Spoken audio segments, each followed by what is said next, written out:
नमस्कार मित्रों, आज संस्कृत दिवस है। संस्कृत विश्व की सबसे प्राचीन भाषा है। इसे देववाणी भी कहा जाता है। संस्कृत का शब्द भंडार विश्व का सबसे बड़ा शब्द भंडार है, जिसमें करोड़ों शब्द है और हर शब्द के अनेक पर्यायवाची शब्द उपलब्ध है। आधुनिक भारत की अनेक भाषाएं जैसे हिंदी, मराठी, सिंधी, पंजाबी, नेपाली आदि भाषाएं संस्कृत से ही निकली हुई है। संस्कृत इनकी जननी है। ना ही सिर्फ भारत बल्कि पूरे विश्व में संस्कृत को माना जाता है। संस्कृत एक वैज्ञानिक भाषा भी मानी जाती है। विश्व की सबसे बड़ी अंतरिक्ष अनुसंधान संस्थान नासा, जो अमेरिका में स्थित है, वो भी संस्कृत का महत्व समझती है। वह संस्कृत को अपने अंतरिक्ष मिशनों में उपयोग करती है। भारत के सभी विद्यालयों महाविद्यालयों में संस्कृत भाषा उपलब्ध है, वह इसे पढ़ाया भी जाता है। भारत में संस्कृत दिवस सन 1969 में भारत सरकार के शिक्षा मंत्रालय के एक आदेश केंद्र तथा राज्य स्तर पर संस्कृत दिवस मनाने का फैसला किया गया था। संस्कृत को भारतीय संविधान की 8वीं सूची में भी शामिल किया गया है। उसके अनुसार संस्कृत की भाषा भी है। श्रावण की पूर्णिमा के दिन दिवस मनाया जाता है। इस दिन रक्षाबंधन भी होता है। प्राचीन भारतीय शिक्षण सत्र का प्रारंभ इसी दिन होता है।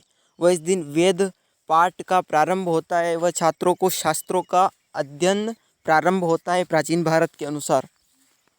आज भी संस्कृत भारत के कुछ राज्यों और कुछ जिलों में प्रचलित है, जैसे उत्तराखंड और तमिलनाडु का एक जिला।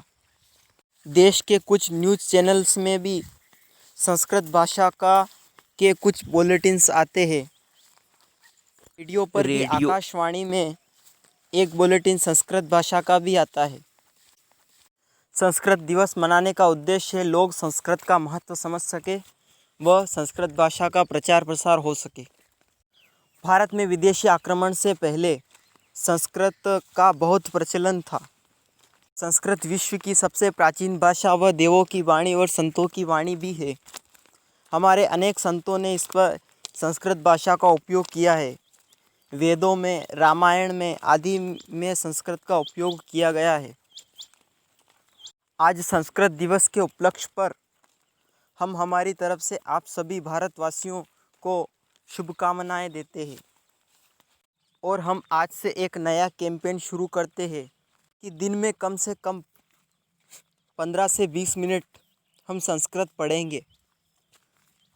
हम आप सभी से भी अनुरोध करते हैं कि आप भी संस्कृत पढ़ेंगे व इसके महत्व को समझेंगे।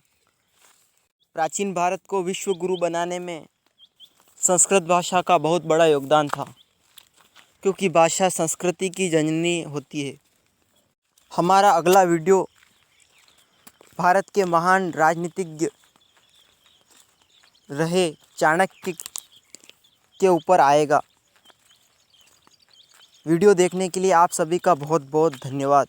कृपया चैनल को सब्सक्राइब करें, अपनी राय हमें दें, अपने सुझाव हमें दें। अगर हमसे कोई गलती हुई तो उसको कमेंट में बताएं। कृपया चैनल को सब्सक्राइब करें। आप सभी का बहुत बहुत धन्यवाद।